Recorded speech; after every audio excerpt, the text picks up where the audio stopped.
Deci m-am băgat să văd ce-i pe aici. Și uite de ce am dat.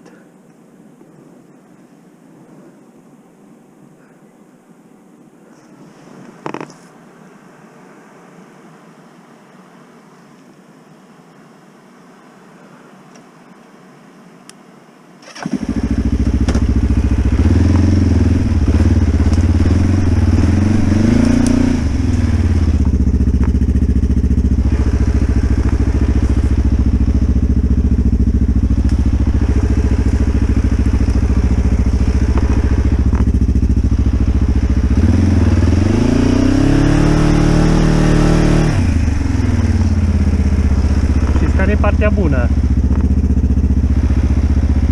Tocmai am schimbat cauciucurile. De o oră am luat motocicleta de la mecanic.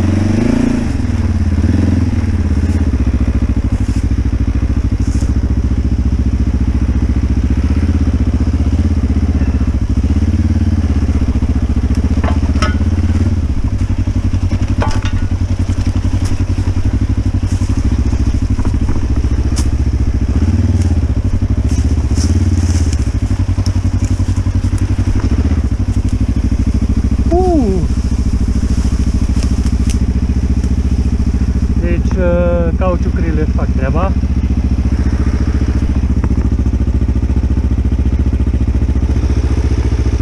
Au fost noi, acum nu mai sunt.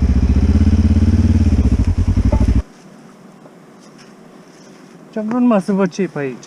N-am vrut să fac mare lucru.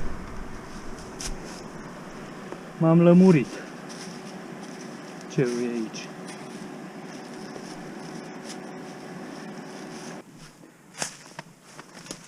Deci dacă eram cu gumele vechi, nu ieșeam de aici. Alea erau deja foarte uzate.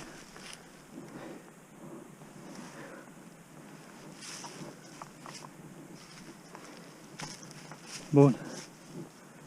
Hai că ies de aici.